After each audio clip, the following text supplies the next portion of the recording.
laziness. Yay! Without laziness, far too much would be going on. Yay! Let's hear it from Brittany Karbowski! All right, that's enough. This is my time. Wait. Hi, everyone. There's some people waiting outside, so we'll let them shuffle in. No. I see you people back there leaving. It's okay. You don't have to care. It's fine. I love you anyway. I love you. It's all right. I know. It's just that you know me too well. You don't need this. That's what it's all about, right? They've met you before. Maybe they have. I don't know.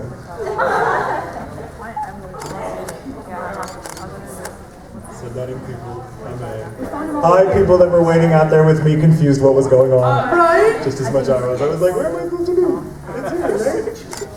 It's confusing because the program says ballroom 2, but outside is a sign that says mall 2. What does that mean? It's a whole other shopping center. I think someone maybe defaced your sign just to confuse the voice actors, which is really easy to do, by the way. It probably says ballroom 2, and I'm just reading it mall 2 because I have It only says had mall half of 2. this. Yeah, it does. I wanted to change the sign to Oh, you're all very sweet. No, I'm just stupid. No, you're right. It's been He just confusing spelled everyone mall. all day forever. It confuses even the volunteers. Hooray for convention. What would a convention be without confusion, right? And you have an adventure that every twist and turn is like, oh, I didn't know this room was here. Ooh, I didn't know that room was here. Oh my god, look at this. I just found my favorite voice actor and I got a picture with him. Yay. Oh look, a Dalek. Like that happens all the time because of the adventure I'm forced to go on, finding my way around. This gentleman's been here like all day, haven't you? Just sitting there. Enjoying your Pretty much all day? You guys missed the best game show in the morning because both of them were here. It was just so much energy. So much energy, really. All 6 of us had so much energy. Yeah. Oh my god. Okay. Are we all in? Are we all in? We can start. No, I have some friends coming. No, you can start without them. Wait, Denmark is here. No, let's just start without them. Announcing that we found the room. The room is here! Like they're gonna gone. That'd be hilarious. So I've got till I've got till 8:15 or something? You're slotted for 45 minutes, but if you go until 8:20 if you want, then we have to get ready for the next event. Cool. Well, feel free to throw things at me if I'm going because I don't. We have technology. Wow, awesome! We have laminated signs! It's an exciting time to be alive. Just in It's not science. laminated yet. Oh, it's not even laminated now. We're still a bit primitive. We're working on the laminate. Okay, more people coming in. I'm just sitting up here being... I need props. Your Coke. This is not a prop. This is drug. I'm gonna have your Coke on here. No, because then I won't give it back. At least you're honest about it. I know. I'll be like, oh, thank you. That's such an awesome hat you have. Mine. It's not forever. It's gone forever. Wow.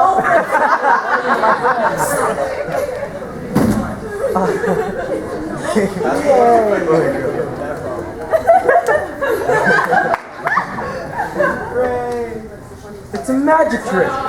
Ta-da! That is how you retrieve an errant Coke bottle lid. All right, so I guess I'll start. So this is a Q&A, right? This is a Q&A. You provide A, I provide Q. I don't That's know. how this works. Wrong way. No, this is not where I dance. No, I don't love any of you that much. I love you, but I do not love any of you enough to dance. Sorry. If Brittany Karbowski cannot make me dance, none of you can make me dance. I'm so sure. I'm so sure. Believe me. I don't dance. I don't dance. Oh my god, we have a scissor sister in the audience. How awesome is that? Yay, you people don't even know what I'm talking about. She knows. You're like, laughing, what? What are we laughing at? So, I can ramble on forever about all sorts of things, whether I know what the hell I'm talking about or not. I'm really, really good at just blah, blah, blah, blah, blah. and then some. So, the rules of the game are such. Ask me questions. It can be random.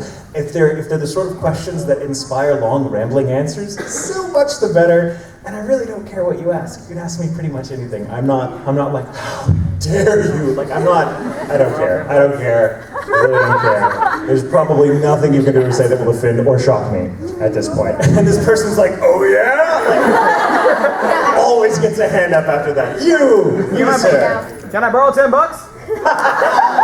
No! Next question. See? I wasn't offended. I answered it. There you go. That's how the game is played. Couple things though first. Please, A, do not ask for an autograph. Because if I stein one person's autograph, then everyone in here wants an autograph, suddenly becomes a feeding frenzy, and no, we have places for that. Now is not the time. So don't ask for that, or don't ask for, like, can you take a picture with me? Maybe afterwards, but not during the panel. This is time for me to just sit up here and relax and ramble while you people listen. So I see in the front row with like a giant bright light on me, like God calling me home. I didn't notice first. Okay, sorry. Is it true for your France character you walk around in a blue Snuggie that no one touches? Is it true if for my France character I walk around in a blue Snuggie that no one else touches? It's not true. It's not true that no one else touches it. I'm pretty sure everyone else touches that Snuggie. It's Scott kind Friedman of the blue says Snuggie. otherwise. Well, Scott Friedman's a lying asshole. I'm kidding. I love Scott Friedman. I have to bust his chops. That's my job. He's England. I'm France. No, okay, true story. For those of you that don't know the Blue Snuggie story. Excuse me, the Blue Snuggie story. I was recording, I think, season 2 of Italia. Right about the same time I was recording season 2 of Black Butler. Those are 2 accents that sound absolutely nothing alike. And so one day I happened to just come from a session working on Black Butler, what I've been doing this whole day. I'm very, very good. Oh, I'm Sebastian, yes, I know what, blah, blah, blah, blah, blah, blah, blah. And then I have to go down the hall for a 2-hour session of France.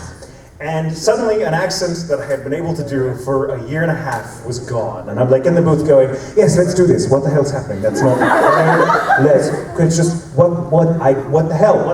And Scott Sager, the show's the director, was out there going, what is wrong with you? What is wrong with you? This is France, what happened?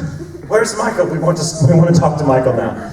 And I just lost the accent. I was like, oh my god, what the hell? And I kept doing everything, and I just was like, and we would struggle with it. We'd like do a line, and I'd pronounce the H in a word. And I'm like, oh, you can't do that if it's French. So I'm finally sitting there, and I just happened to notice this crumpled bit of fabric on the floor, which was a blue Snuggie that someone had left. It was either Leah Clark or Caitlin Glass, I can't remember, but you know, it's really chilly in the booth, and so they have to wear, like, you know, like Nanook of the North or something. They've got to be like, I'm cold and I'm recording because you're a woman.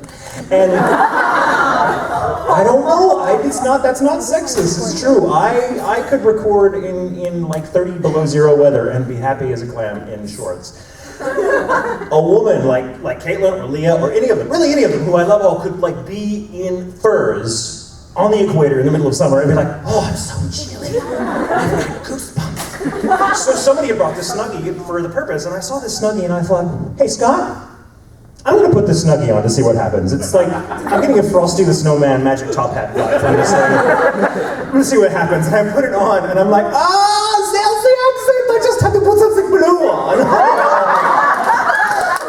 And I proceeded to do every session after that in the blue Snuggie, which Scott Sager loved and hated in equal measure, because he was like going, well, I mean, you have to understand there's this big wall of glass between me and the director, so they can see everything I'm doing, you know, and there's it's actually a euphemism up there, is a Tatumism, is when an actor does something really stupid looking in the booth, but it sounds awesome.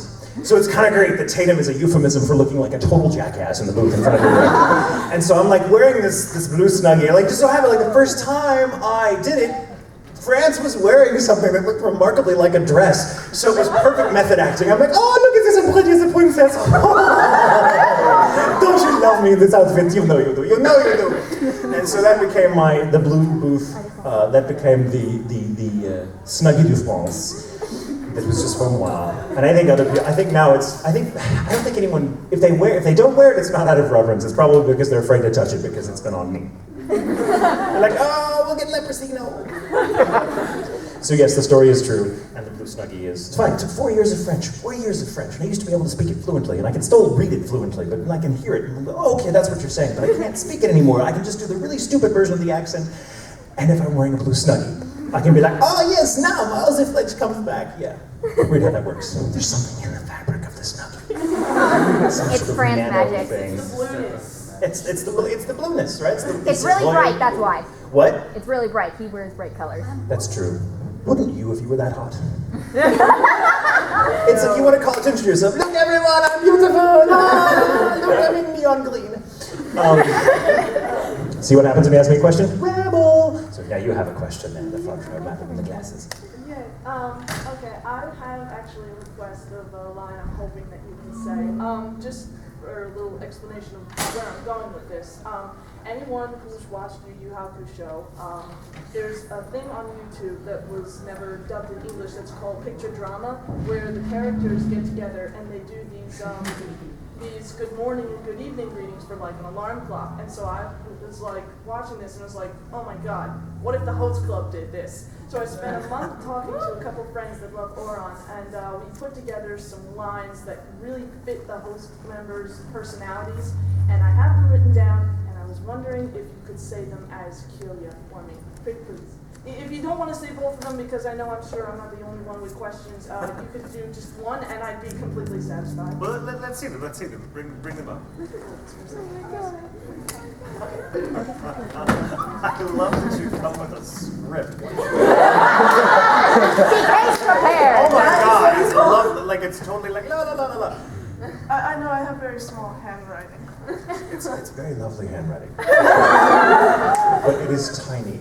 Fleas can barely read this.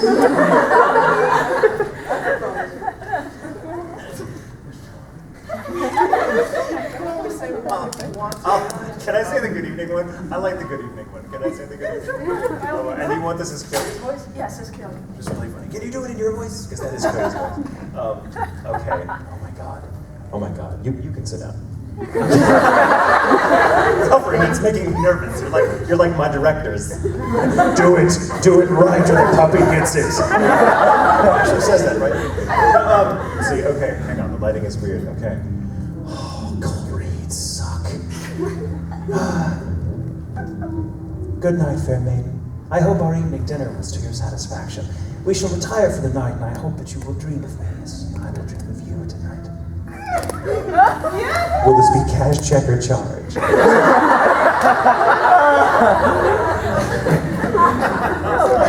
I instantly thought it was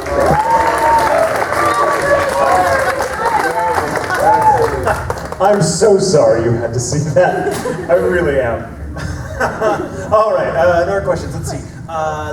You, with the fluttering hand there in the second row, slowly working our way back. I see, yes. You can come down center. You can come down center. You can come down center so you can mic. Oh, hey, there's a microphone right here if you don't want to shout.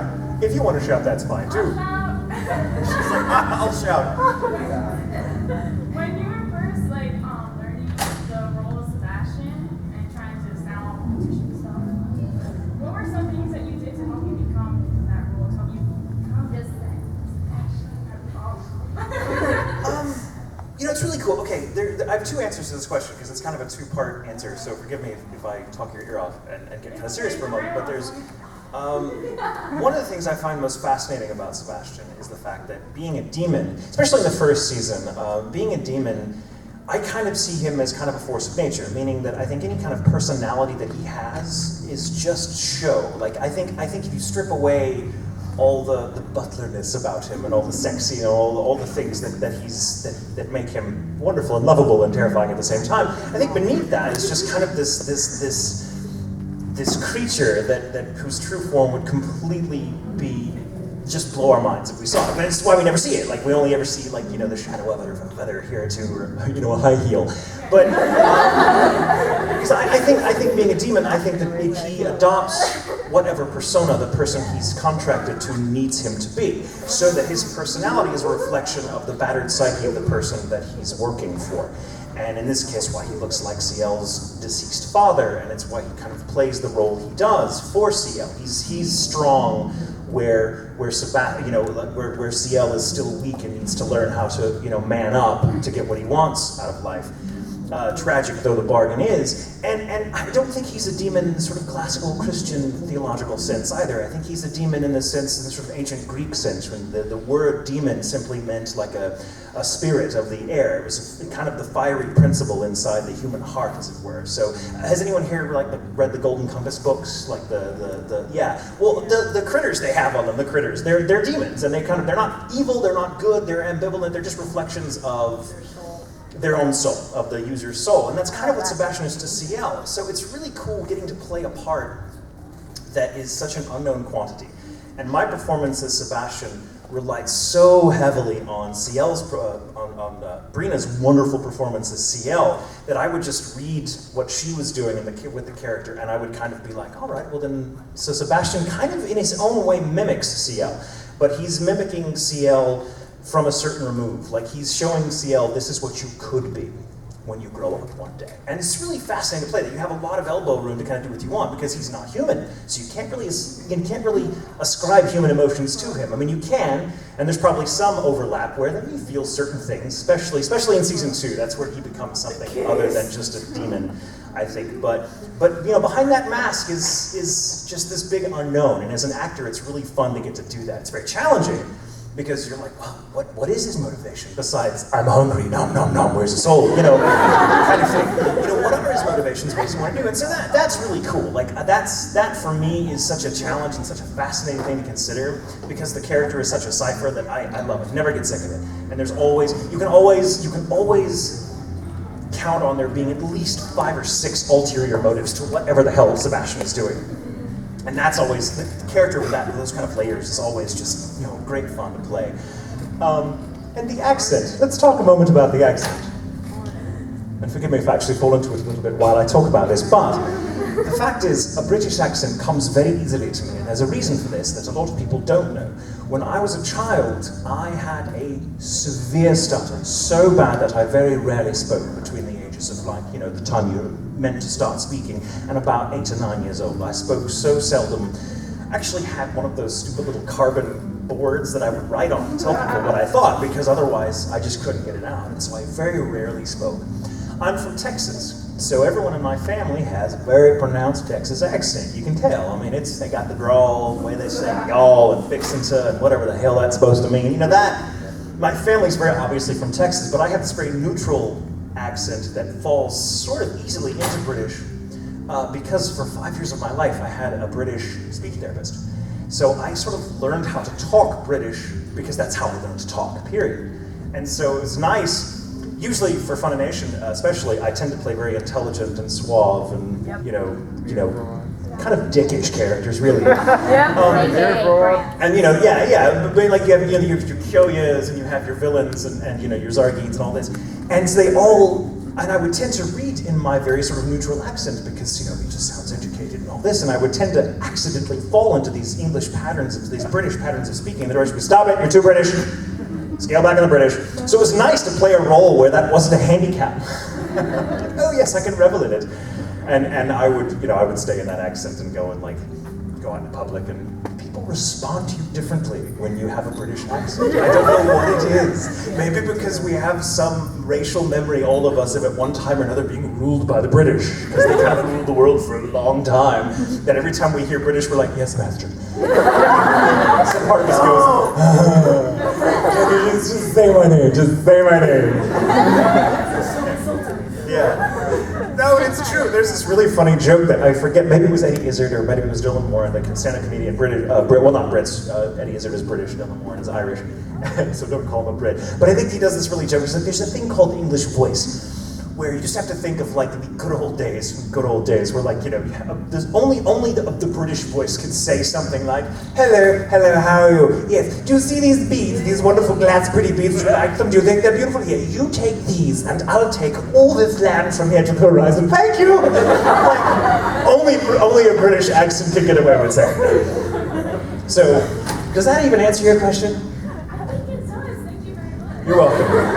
I talk around the point a lot. I'm like, did I? I forgot what the hell the question was. We started with demons and ended with glass beads. Happens a lot. Happens a lot. You, in the front row, you had your hand up a little earlier. Okay. What is there an anime that you absolutely dreaded acting for, and if so, why?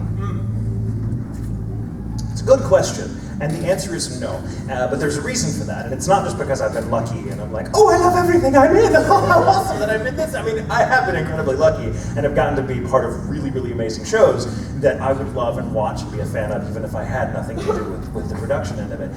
But the truth is, and maybe this is my own philosophy. I don't know if anyone shares it with me, but I am a big believer in. I'm an actor. I'm a creative person, and in order to honor that, I think I have to constantly bring my imagination to whatever I'm doing. And if I may get a part, I may get cast in a certain role, I may be called to write the adaptation for a series that may not have ever come into my awareness otherwise. Like, and maybe I wouldn't watch it, maybe because I'm just not the audience for it. But once I'm there, once I've been given this responsibility,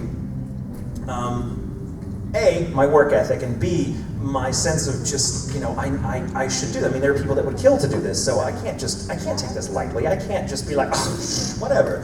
I'm getting to get up every morning and work on awesome shows, and so, not everything can be an Oron, not everything can be Full Metal Alchemist, but that doesn't mean that there's not something about every one of these shows that I, as an actor, should be able to find my way into so that I enjoy the process.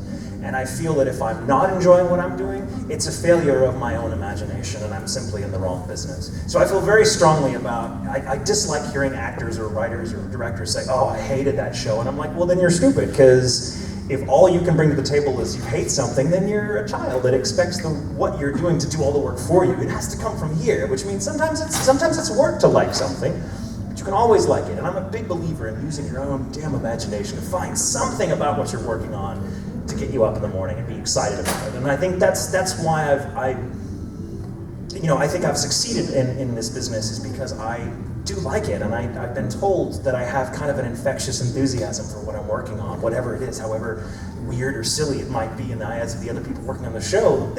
I get in the booth and suddenly we're all having, a big home pizza party, because I'm like, come on, I'm a man in a padded room making silly voices for a living. This is awesome. I would have to be dead inside to hate it. So no, I have never, ever, ever worked on something that I hated, not for a second. Life's too short, really. Life's too short. But good question, thank you. Oh, thanks. Thank you. Let's see. Gentleman, perhaps in sort of toward the back there. I was just wondering, what are your top 5 roles or you would like to do? Oh man, I hate that question so much. I hate you. No, I'm kidding. Get out.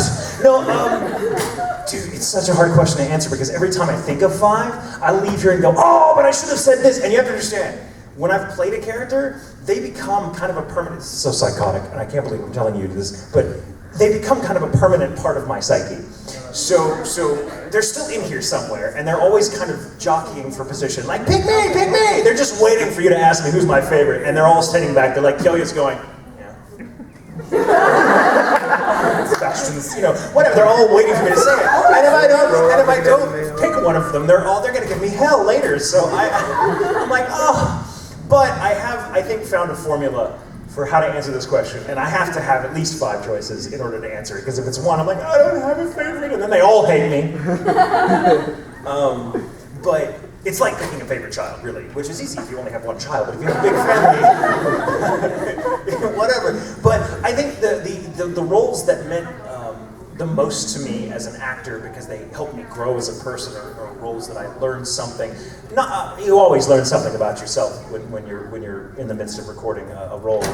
That's just part of the fun of acting. But I think the characters that I've learned the most about myself from, the characters that surprise me, I'm like, wow, I just didn't know I had that in me. Kyoya will always be one of my all-time favorites, and not just because he was one of my big breakout roles either. I think Oron is a fantastic show, and I love it. I think I love it. And I know a lot of young people, and I don't mean that like in the pejorative, oh, you youngins. No, I mean like, but you're teenagers or a little older, most of you, and Oron is very close to home. Go back and watch it when you're my age.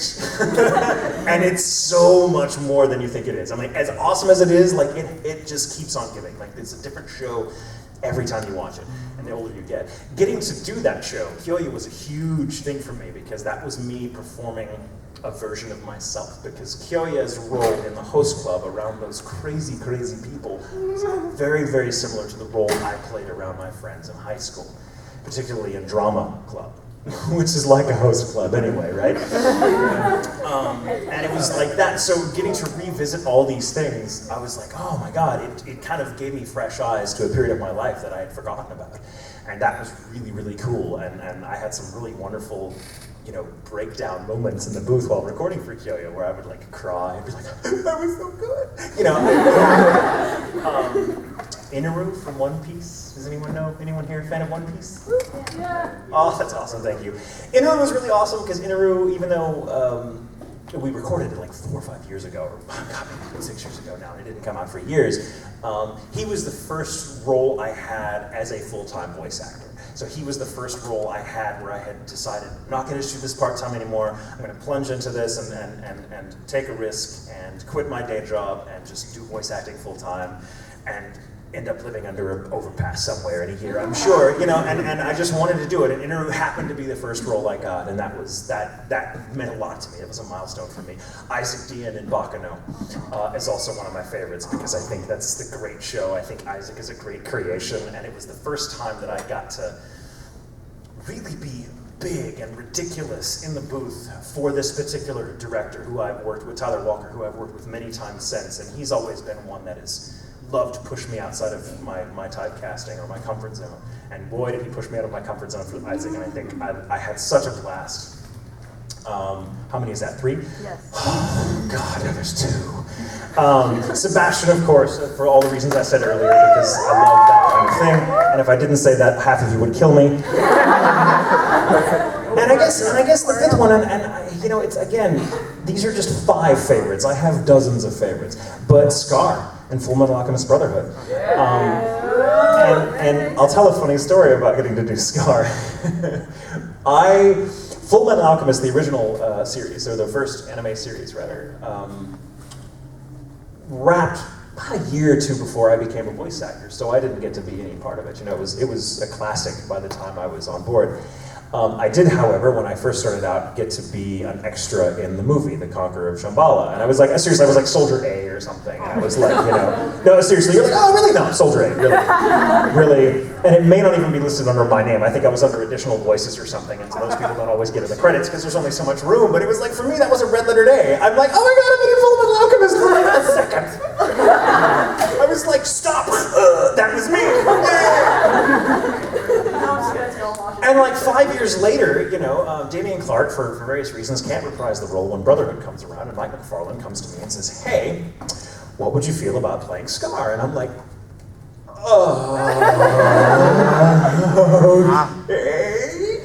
sure, no pressure. And you know, we talked about it a lot. He was like, it is a lot of pressure. It's, you know, it's a big show. And I'm like, I'm aware because I'm a huge Full Metal Alchemist fan.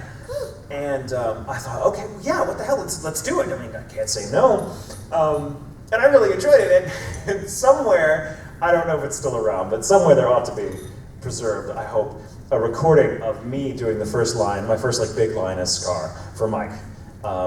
In Brotherhood, like whatever episode he appears in, I think it's 2 or 3, and it's him saying something to the effect of, you know, foolish alchemists who turn their backs on the ways of God shall be punished, followed by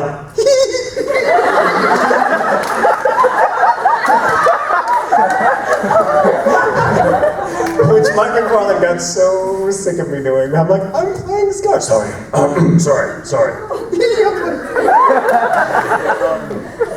So yeah, those are the biggies. Now there's like 10 other characters that are gonna give me no end of shit when I get home. Why did you pick me? I didn't think of you. Why did you think of me? I hit like the 100 mark recently. Someone brought this to my attention. I've been 100 people in anime. That's a lot of people. I just start putting in my own Wikipedia page and be like, what have I been in? Oh, I did that. Oh, I did that. I don't remember that. I was wrong. I did that. Like, yeah, it happens. So, let's see, more questions. It sort of brings up what you said just now about, you know, your little Wikipedia. If you go on the Supercom website, and it shows like the guests that showed up. It showed like a bunch of dozens of pictures of characters that you've done. And I was thinking, I wonder who's the guy that looks for these photos and does these slideshows. And where do they get their motivation? It's not me, I promise you. It's not me. I would if I had the time, because I did used to, like in the early days, I was so excited and I had enough time that I would go and I would like make little photo montages of all the characters I played, like any images I could find. They're with me. And I made like screen captures of them and stuff, and now I don't have time. I wish I don't have time, and I'll be like, oh my god, you're right, I was totally that dude, I forgot, oh, and that character, I love that, yay! And then I have someone else to be mad at me when I'm like, why were you thinking of me when they asked that question? Seriously, the characters are in here, and it's a little psychotic. They're like a family. They're like a family. Oh, you're like, no. They're like a family at Thanksgiving that like just does nothing but bust each other's balls for 4 hours. Why can't you make as much money as your brother? Like that's what's going on in my head all the time. Only it's like Julia and France and all of them and going, yeah. Oh, I go to the gym a lot, and if I miss a day at the gym, whose voice is in my head telling me that I'm a bad person? It's either Scar telling me that I'm a wuss, or it's France telling me that I'm getting a gut. And I'm like, oh! It's a horrible place, my head. It's really, really not a place you want to visit. Let's see. Somebody hasn't asked a question yet. Let's see. There's so many people to pick. You gray. You in the gray first row. Yes, sorry. That made no sense. Like, you gray first, blah. Can you give me something? Sure. Okay. Is it money? I'm not dancing. What is it? What is it? What is it? Oh, it's a keychain! I was looking for Scar. It's Sebastian.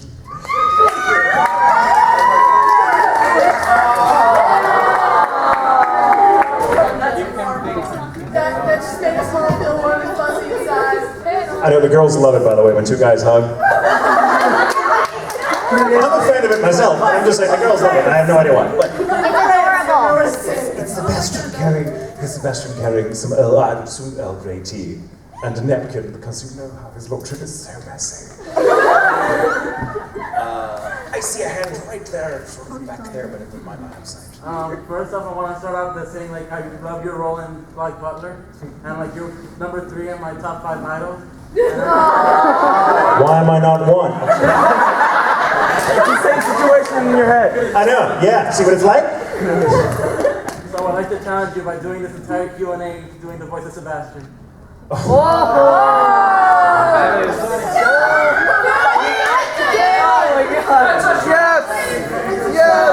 as you can tell, I think they hate the idea, so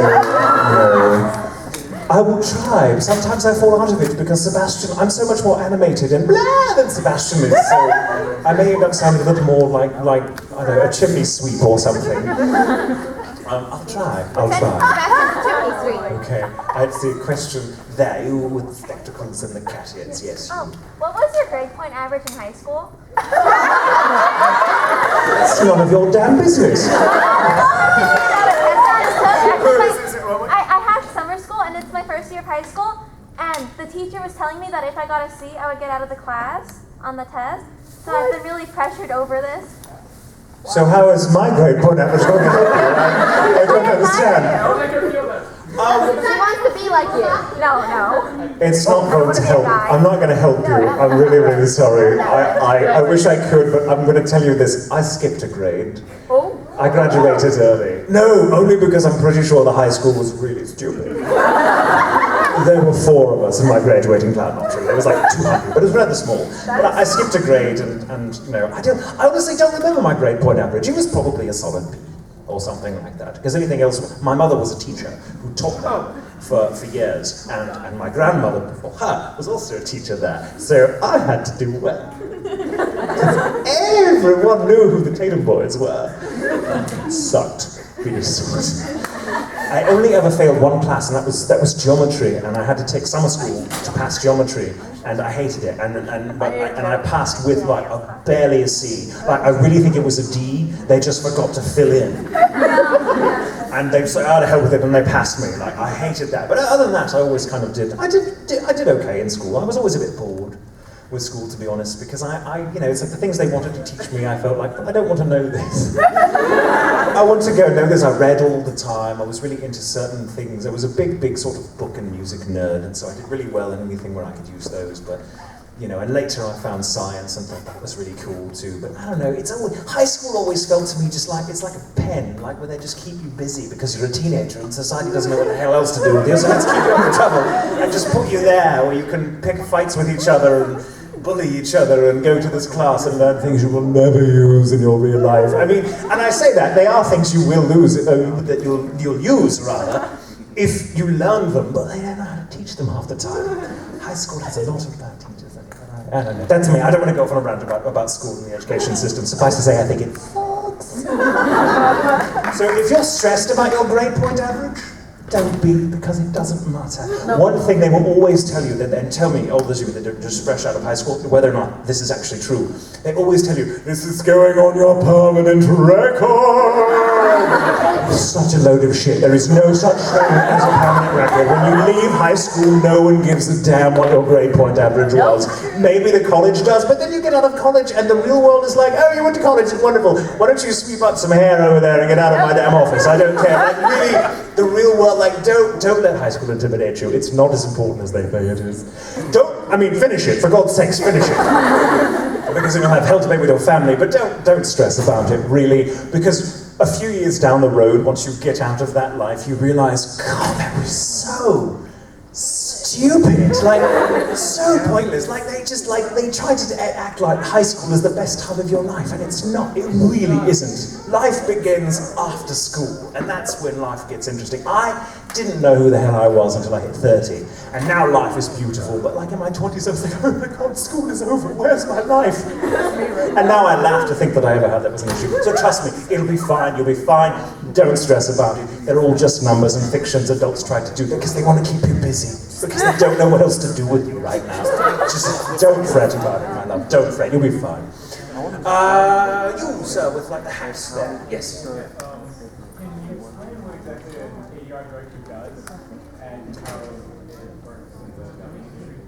Yes, an ADR director stands for, what does it stand for? I've forgotten. Automatic dialogue replacement. It's not automated though. It's not automatic. That's a misnomer. It's actually something else. What is it?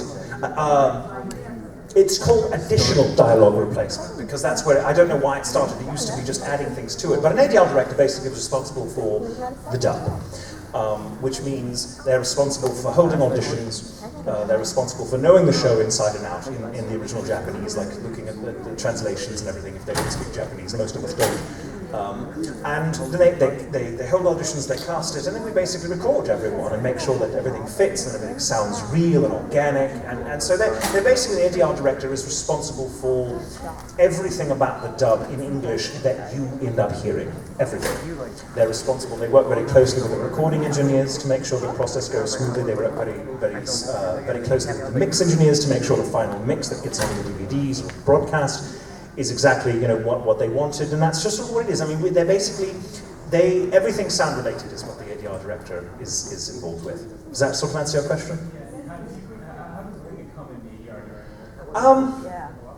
Being an ADR director is one of those bizarre niche jobs that you don't get unless you're already in the industry doing something else, because it's a very strange beast. Like, very few people that are ADR directors set out to be ADR directors. They started out either as voice actors or writers or as engineers or something, and they had the chance to direct.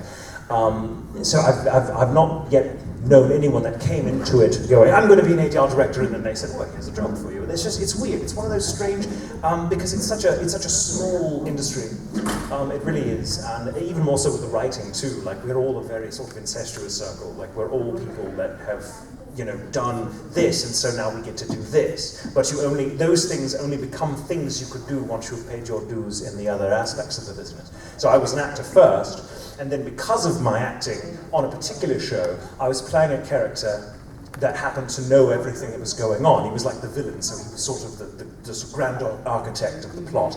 And because of that, when the show's ADR director for the first few episodes had to go to New York for an opportunity they couldn't pass up, I was asked to take the show over as ADR director because my experience playing the character I was playing in the show knew most about the show. So the producer was like, well, you know the show, get the hell in there and finish it for us. And that's how I started. And then boom, suddenly I'm a director. And then one of the actors I was recording happened to be the writer of the show. And they're like, you know, I need a couple hands on this other show I've got coming down the wire. Do you want to give your hand at this? You seem really good at working with scripts in the booth. And I'm like, sure. And so it just sort of happened. It's the sort of way it is. It's very strange. Very strange. If you want to become an ADR director, my advice to you is to have a backup plan. And that sounds really horrible, but it's one of those things that's really difficult to get into. There are ways to do it, but there are different kinds of ADR directing too. There's you know, you can do voice directing for radio and television, things like that as well. There are such things, and there are schools for that, places you can go. But for the most part, it's one of those niche industries. It's not so. Very few people make their living, just as I don't make my living primarily as a voice actor or a writer or as an ADR director. I make my living doing all of them. I have to spend all those plates in order to support myself. You can't do one and expect that to be the only thing that you will ever be called upon to do. It just doesn't work like that in this industry. So I hope that answers your question. You're like, oh, now I'm going to be an architect. Thank you. Let's see. Ooh, in the front row there. I know you play Sebastian in Black Butler, but I'm wondering if you can give us your version of how you think Grell would sound like through your eyes. Oh God, how Grell would sound like? Mm-hmm. How would you make Grell? That is a very sweet question, and I appreciate it. I'm so reluctant to answer it though, because I think the gentleman that did him was so good that I'm like, I would suck compared to that. I would probably end up sounding as close to that as I possibly could. But he would probably sound a little like this and just be like, oh dear, look at me, I have a Coke in my hand, and I'm going to drink it. Oh no. Like, that sort of, I mean, it's you look at the animation, that sort of, the voice just sort of is a natural, organic outgrowth of just the way he moves and is drawn in the animation. So I think that's how I would approach it, but I would suck compared to, oh, what is his name? I'm blanking on his name, the gentleman who plays him in the dub. Someone, please, someone knows, yes? Oh, what the hell is his name? He's only done that role for Funimation, and I've never met him, actually. I'd love to meet him. But he's a really fantastic actor, because that was his first ever role as an actor for Funimation, which is pretty amazing. Out of the gate to be that great. Oh, it's amazing. Oh, his name, that's going to bug me all night. One more voice in my head going, you didn't even voice me, you couldn't remember what I was saying. Ah, you with the gray hair. In your opinion, who is better, Ciel or Cats? Wait, Ciel or who? Cats, like the animal. I suppose Ciel, because I love cats, I really, really do, but I can't eat their souls. They're not as filling. Cats don't have souls, we all know that.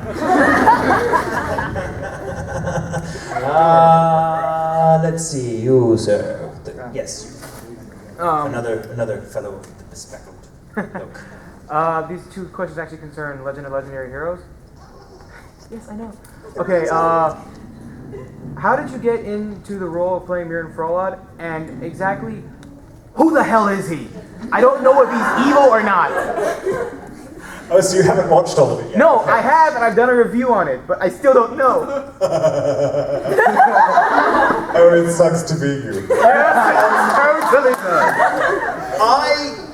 I got to play Mirren Fraud because I think as I was writing him, just as a total joke, because I got to write much of that series, and I enjoyed it because my head writer said, go all out with the language, make it as florid and as crazy as possible because we want this to be very fantastical and we want to give the actors something to chew on. And let me just say, Ian, I know, like what the hell's going on? It's like, but, and let me just say, to that, Reiner Luke, the main character of Legendary Heroes, who's played by Ian Sinclair, who's also the director of Black Butler, is one of my favorite performances in an anime of all freaking time. Reiner Luke is an amazing creation of Ian's, and I love it. Like, when I saw what he had done with it months after I wrote it, I'm like, oh my god, I love you all when I have your babies! And,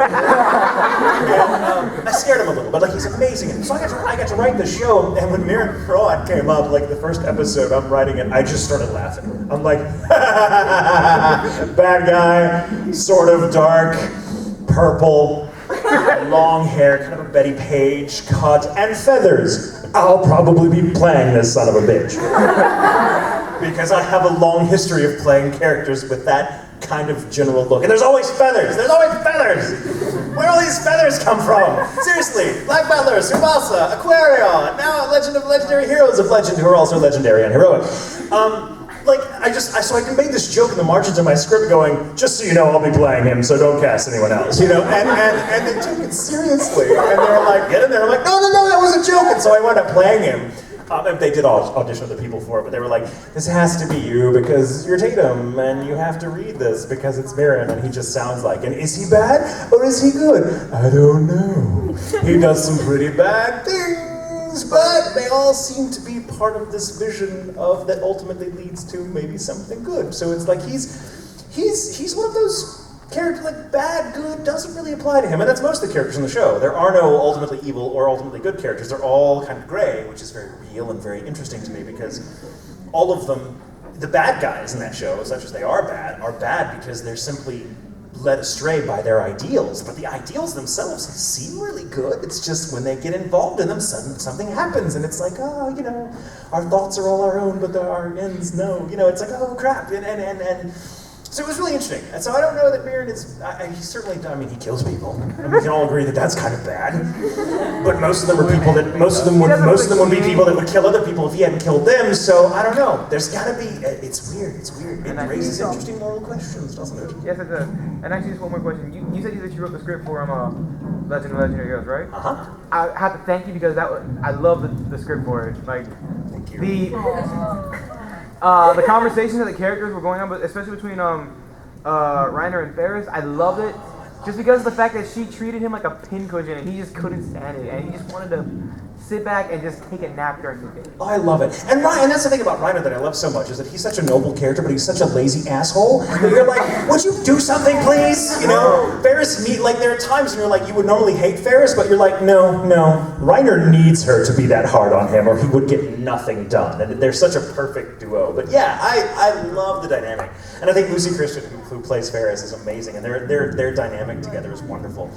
It was really funny. I went into, as the writer and as Mirren Froa to do, I think I did a commentary track for it. And it was funny because I was sitting there with the other actors with me. They're like, you're the only person besides the director who knows everything that's going on because you wrote it. Because the show has like 1 million characters and so many subplots that no one, like, every single actor who is in that show, if asked what it's about, will tell you a different story. And I love that about it. It's kind of like this anime War and Peace. There's like 1 million characters and all sorts of things going on. If you haven't seen Legend of Legendary Heroes, please, I'm very proud of the show myself. I love it. I think it's some of my best work as a writer, and I think it's as I said, Reiner Luge is one of my favorite creations in anime, and I think Ian's performance in that role is absolutely sublime. It's one of my favorites. It makes me laugh. It makes me cry. Oh my God, I seriously am going to have that man's babies.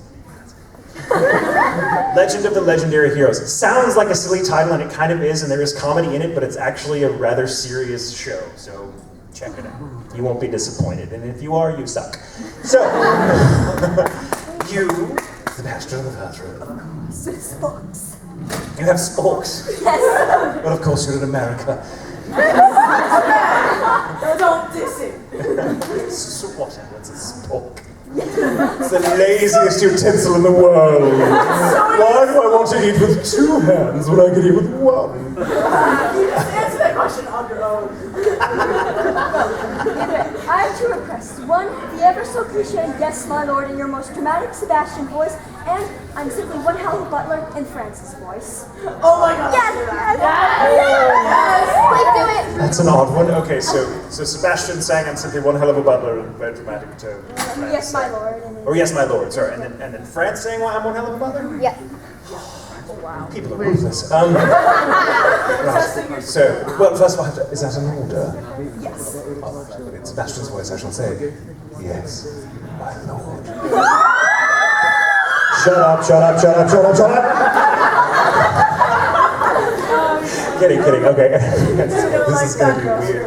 Well, after all, if I couldn't do this much for my own master, what kind of butler would I be? A French one. How much time do I have? Do I have like 5 minutes or so? 5 minutes? Okay. You guys are like, do what you want to do, just keep talking. You're like over there taking a nap, I don't blame you. You're like, please talk, but your voice is so soothing. Okay, let's see. You in the back, I think, yeah.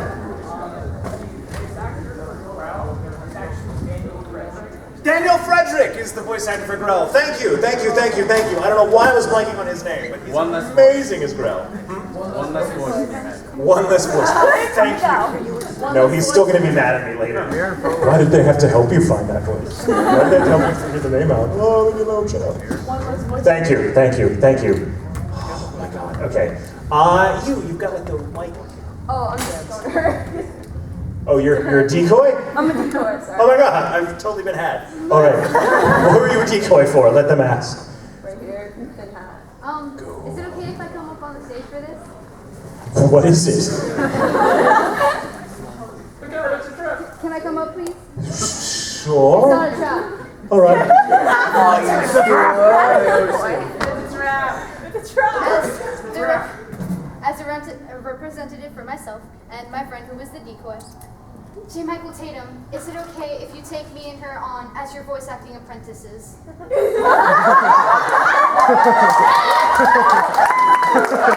this is new. That sounds like a really big responsibility. You might be wonderful, but no. You know what, love? I would totally, one day when I'm an old man and I'm no longer working, and I could be like the has-been voice actor that's living in a cave somewhere, back in the day, I will totally be your Yoda.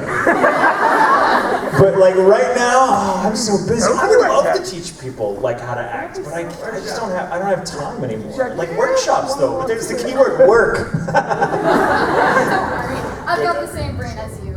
Oh, you've got the same brain as me? She has a hierarchy. Very nice. Do you want to get into voice acting? Yes, actually. Oh, don't. Don't. No,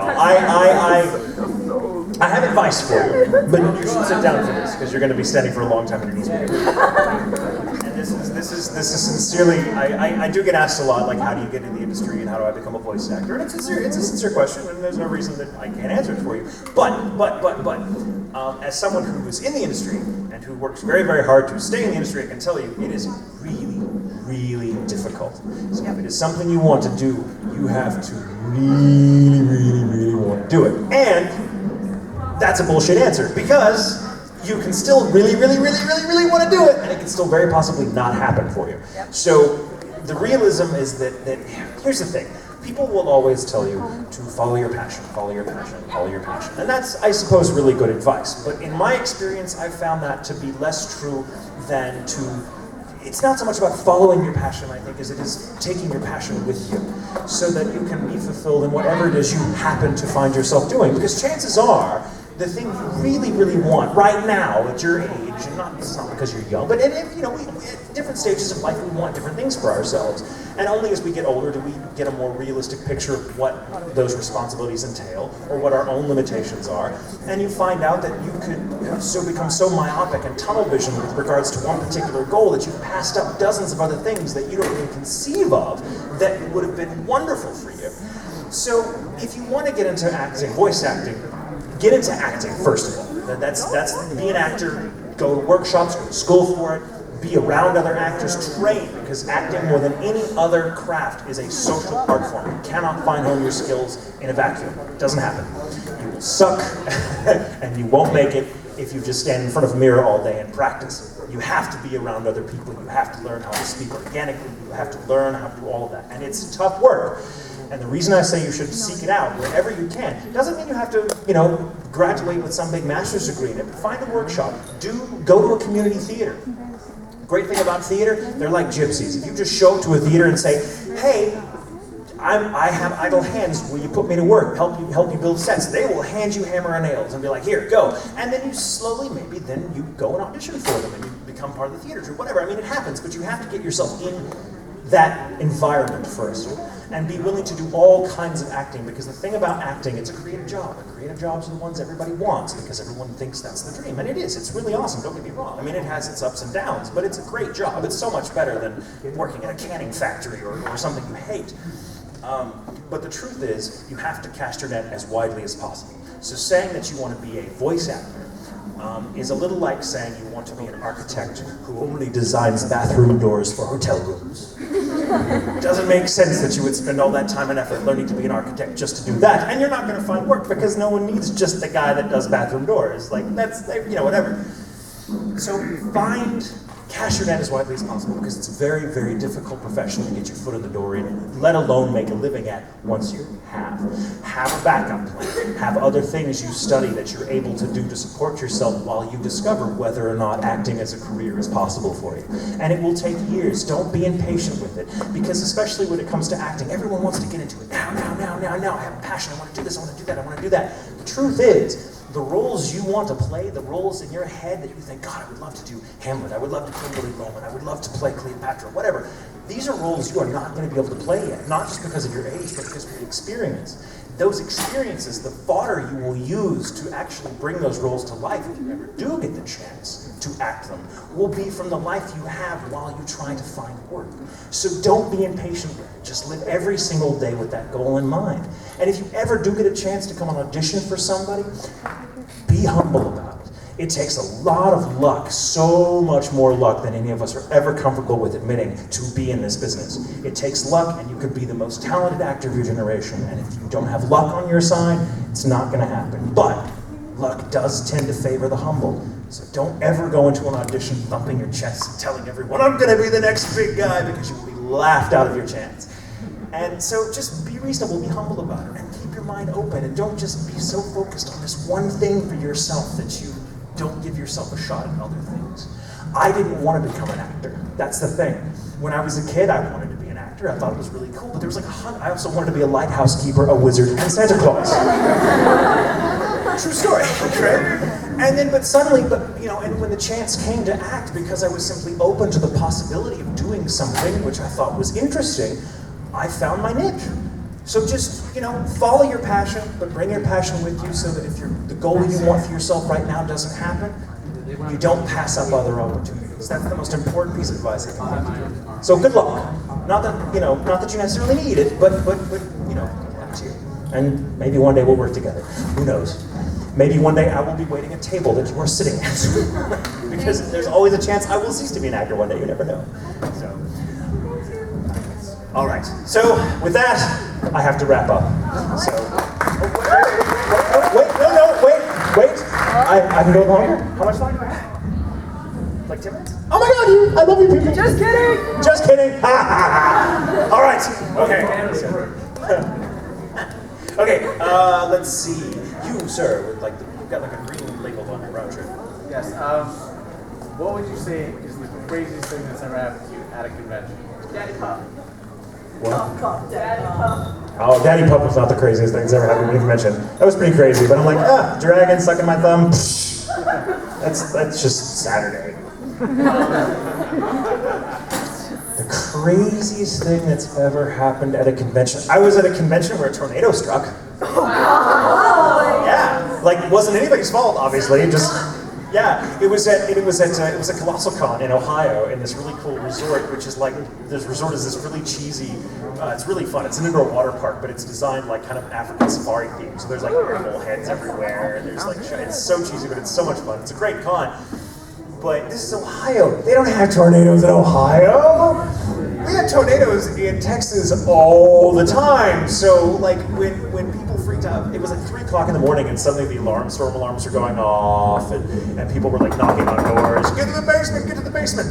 And I had in no time. I mean, I was up because I'm a night owl, so I'm like, oh, okay. So I slipped my shoes on and I went to this basement. But the thing is, it's this huge basement that it's like a series of corridors that connect every single building in this complex, right? So it goes on for 2 or 3 miles. And it's really creepy because it's very low and there's piping. It's like, if you've ever seen Battlestar Galactica, this is totally what it looked like. This is all refugees waiting for the silent attack, And people were scared. People had no experience with tornadoes, so people were thinking, oh my God, we're gonna die. And of course, all of us Texans, there was about 8 of us there from Texas going, it's an F1. We were so flippant about it. We were just more pissed off that we couldn't go to sleep. And I'm sitting there with another voice actor whose name I won't say in case they don't want me to tell the story, but we're sitting there waiting because security's like, you gotta wait here until the tornado passes. And long story short, there was no damage done. It didn't actually hit the place. It just came within a mile or so, and it was a tiny tornado, so it didn't do any damage. But it had to be safe, so whatever. But while we're sitting there for like an hour and a half in this damn basement, all these anime fans are with us and freaking out, and we're trying to be like, it's okay, trust me, tornadoes, they go, this is a small one, it's fine, we're fine, we're safe here, it's good. We're sitting there, and this woman comes up, and she has no shoes on, and she is wearing only her jammies. And she comes up to me and this other voice actor and hands us a piece of hotel stationery and a Sharpie to say, can I get an autograph? And I got so close to just laughing out loud because I'm thinking, we are in the middle of what could potentially be, as far as you know, a major disaster. You leave your hotel room in the dead of night without your shoes or proper clothes, and yet you have the presence of mind to grab a hotel napkin and a Sharpie on the off chance that you will run into one of us in the damn basement. What the hell is wrong with you? Which came out of my mouth as, oh sure, I'd be happy to. And all of us, like me and the other voice actors, kind of stared at each other as if to say, I'm not sure whether to sign or punch this person in the mouth. We'll just sign, and she was like, thank you, and very happy, and I'm thinking, that is the weirdest set of circumstances anyone has ever asked me for an autograph, and I'm like, that's weird, that's just weird. Like, I have problems going up to celebrities I want to meet and asking them for their autograph when they're at a table that says autographs here on it. I have a problem going, I could never go up to someone, hey, I know we could all die in a few minutes, but do you have a sec? Like, I couldn't do it, That probably counts as one of the weirdest ones. One of the weirdest. Oh my god, it was crazy. So crazy. Let's see, you in the back doing this. A couple what? There's a couple Vocaloids back here. Vocaloids? Yeah. What's a Vocaloid? I mean, I totally know what a Vocaloid is. What is a Vocaloid? What is a Vocaloid? It's a voice simulator. Oh, it's computer stuff. That's why I don't know it. Okay, so what are you proposing? What are you asking? What? They have voice actors do the voices for certain Vocaloids and they have them sing. What I'm going to ask you is, why haven't you voiced a Vocaloid yet? I just found out what one was like a second ago.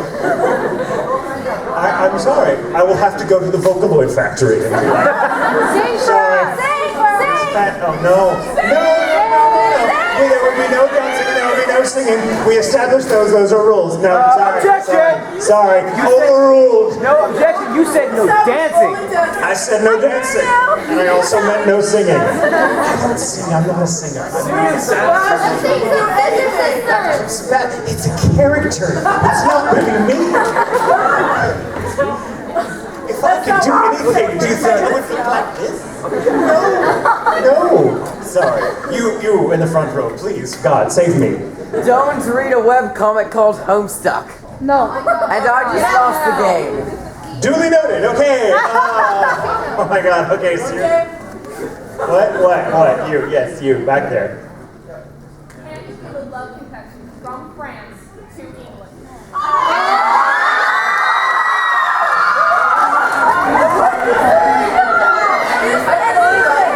Oh my God, calm down all of them. Calm down. Can I just say, as a gay man, and yes, I'm a gay man. Go ahead, scream. No, shut up. I don't understand that. Why is it always the girls going, oh my God, this is like so not for you. Like, what is the appeal? Someone has to explain that to me one day. Someone has to be like, oh my God, it's so amazing when two guys get together. I don't think that about two women being together. I mean, they have the right to it. You're like, oh, cool. But I don't go, oh my God!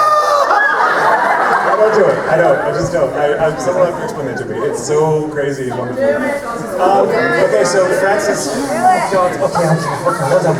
Okay, let's have silence. So, you know, I'm sorry, Burrito.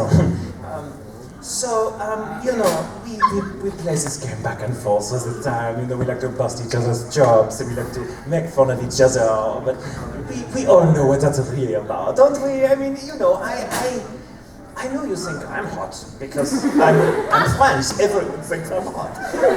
So the question is, maybe I think you're. Maybe I think you're hot too, and I think maybe you should sign this calendar for me. Sign it. Je suis dans l'extrémité profonde, merci. And by the time I got to that part, like France would be, or like England would be like. So funny.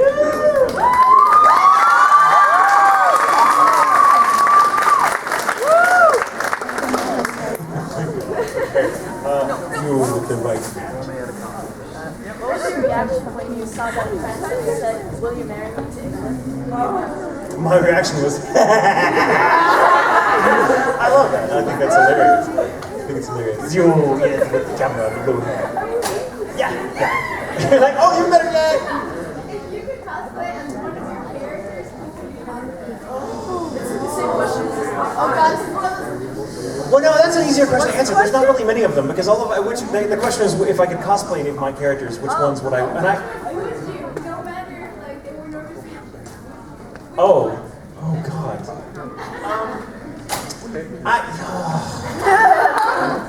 Probably Isaac Dean from Bacchanal. The reason I say that is because that's like 800 costume changes. That would be so much fun. I actually met a pair of Isaac and Miri cosplayers at a convention several years ago. It was the first pair I'd ever met, and they did every single costume change in the show. Every single one. Like even the credit sequence ones. So this was like 24 costume changes easily, and they looked fantastic, and they kept popping up, and I'm like, oh my God! Like freaking out every time. Like they even like the Santa Claus and the Jack Pumpkinhead thing, and they did like the baseball players, and the cowboys, and the evening out thing. It was phenomenal. Like I would love to cosplay Isaac Dean because Isaac Dean is always cosplaying. That's awesome. Very hard to pull off because of that. Because people are like, oh, who are you, a cowboy? I have stopped, I can't tell you how many cowboys going, oh my God, are you Isaac? They're like, who the hell is Isaac? No, I'm so-and-so. I'm like, oh, sorry. Yeah, so. I'd like to play Scar too. I think I could probably pull off Scar. Yes. Oh my God. Because I can see it. I can see it. Orange my face out or something. Lay in the sun. Lay in the sun for or just paint myself. That's so much. The sun and I do not get along if you've noticed. Spray tan, yeah. Cheers, how's my look? You with the glasses and the cut. Have you ever noticed how the questions get more outrageous when the Q&A nears its end? I know, and I don't know why that is. I think maybe at that point everyone realized, oh my God, he will say anything. And so they feel the need to just push the envelope, which is great. I invite that. I think it's wonderful. You in the front row there, sir, yes. Could I have your babies? What's that? Could I have your babies? Stand up, let's have a look at you. Come on, turn around. Oh! Why, yes, you can.